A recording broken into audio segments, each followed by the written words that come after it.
Welcome to this explainer. Have you ever felt like reading a story is kind of like trying to solve a mystery? Well, today, we're going to lean right into that. We're treating reading exactly like a detective's investigation. Instead of just sitting back and passively letting words wash over us, we're going to actively gather clues, analyze the facts, and ultimately work together to crack the case. It's all about mastering reading comprehension. Okay, let's dive into this and look at the syllabus for today's detective training. We've got three main parts. 1. The Reader's Toolkit. 2. Making accurate predictions. And 3. Drawing meaningful conclusions.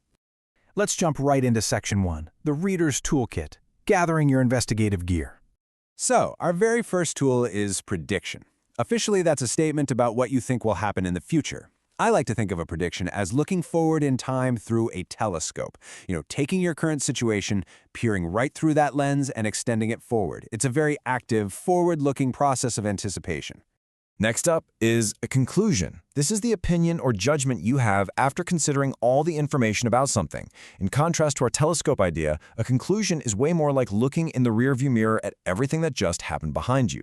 You aren't guessing what's next. You're judging what has already safely occurred. Then we have textual evidence. This is proof from a text in order to prove that the information is true and accurate. Now listen closely, because this is our absolute most important tool. It is our cold, hard proof. A real detective literally cannot go to a judge with just a gut feeling, right? And as a reader, you can't make a solid claim about a story without facts pulled directly from the page. Okay, let's throw a bit of a curveball into our toolkit with the word monster. Generally, this is any imaginary frightening creature, especially one that is large and strange. Now, you might be thinking, why on earth is this specific concept in a reading comprehension toolkit? Well, it's going to be absolutely vital for our final case study, so keep this specific idea fresh in your mind. Finally, we have the word tale, a story, especially one that might be invented or difficult to believe. Keep this in your back pocket alongside monster, because they are going to be key to our ultimate test a little later. Just understanding that a tale might be entirely invented completely changes how we as detectives investigate its meaning. Moving on to Section 2, making accurate predictions, or looking into the future. So the crucial point here is how we actually do this. Step 1, look for clues in the story. Step 2, use textual evidence to support your answer. Predicting isn't just making random wild guesses, right? It's a simple two-step process driven entirely by the facts you mine from the text.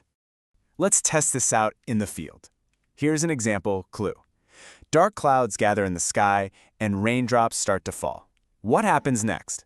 I actually want you to pause for a second. Use your textual evidence to guess the outcome before we move on.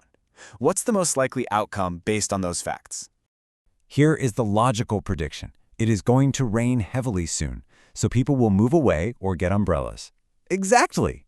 The textual evidence of the dark clouds and raindrops led straight to this logical prediction. Notice how you didn't invent a tornado or a snowstorm out of nowhere. You used the exact facts provided to accurately anticipate the immediate future. That's some excellent detective work right there. All right, Section 3, drawing meaningful conclusions, viewing the whole crime board. Let's compare these two core skills, predictions versus conclusions. With predictions, remember, you're just guessing the most likely next event. But with conclusions, you're forming an opinion, a lesson, or a judgment after reading all the facts. This brilliantly illustrates the difference between guessing what happens next versus forming an opinion on what it all actually meant. It's a completely different mental muscle. So, how do we actually do it? Well, you have to think about what all the events together mean.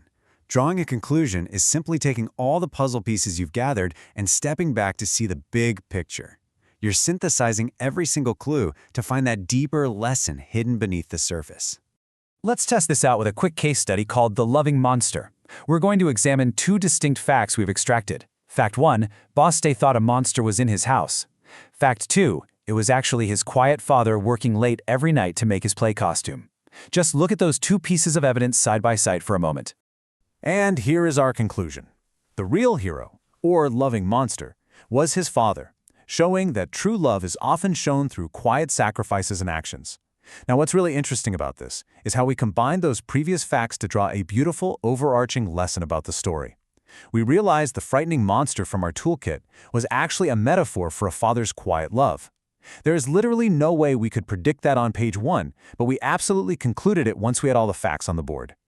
Which brings us to a final thought to leave you with. How will you use textual evidence to uncover the truth in the next tale you encounter? As we wrap up this explainer, I challenge you to take these detective skills and apply them to everything you read. Don't just passively consume a story, Look for clues, make evidence-based predictions, and draw meaningful conclusions.